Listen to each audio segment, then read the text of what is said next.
അങ്ങനെ അവസാനം 'big boss' Malayalam season 7ലെ ആരാധകരും, മത്സരാർത്ഥികളും ഒരുപോലെ ഭയപ്പെട്ട വീക്കെൻഡ് എപ്പിസോഡ് എത്തിയിരിക്കുകയാണ്.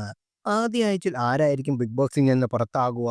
19 പേരിൽ 8 പേരാണ് ഇത്തവണ നോമിനേഷനിൽ ഉൾപ്പെട്ടത്.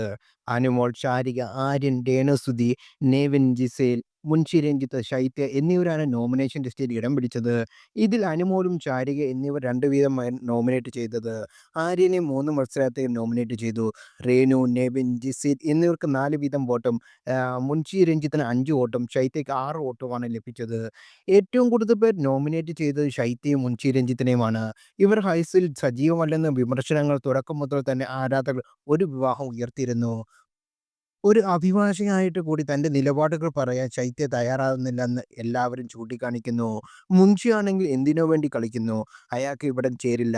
5 ദിവസമായിട്ടും ആരെങ്കിലും കാണിക്കുന്ന കണ്ടന്റ് ഏറ്റു പറഞ്ഞ് പിറകെ കൈവീശി കണ്ട് നടക്കുന്നു. അല്ലാതെ ഇതുവരെക്കും ഒന്നും ഉണ്ടായിട്ടില്ല എന്നാണ് എല്ലാ ആരാധകരും പറയുന്നത്.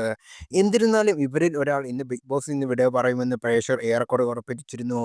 ഇപ്പോഴിതാ അതിലൊരാളാണ് പുറത്തായെന്ന റിപ്പോർട്ടുകൾ പുറത്തുവരുന്നു. മുൻഷി രഞ്ജിത്താണ് 19 പേരിൽ ആദ്യ ബിഗ് ബോസ് പ്രവർത്തകൻ പുറത്തിറങ്ങിയത് എന്ന്.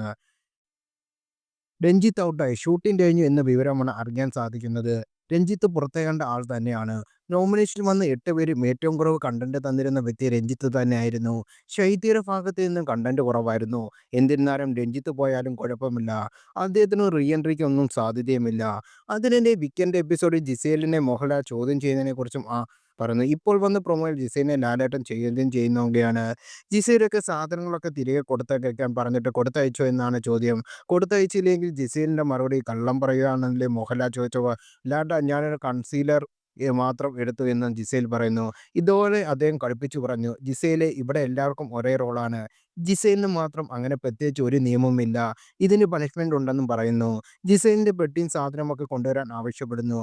ചെന്നൈ ടു മുംബൈ എന്നാണ് പെട്ടിയിൽ എഴുതിയിരിക്കുന്നത്. ഈ ഷോ കഴിഞ്ഞേ പെട്ടി കിട്ടുകയുള്ളൂ. അത് വലിയ ശിക്ഷയാണെന്ന് മോഹൻലാൽ പറയുന്നു. എന്തായാലും കൊള്ളാം.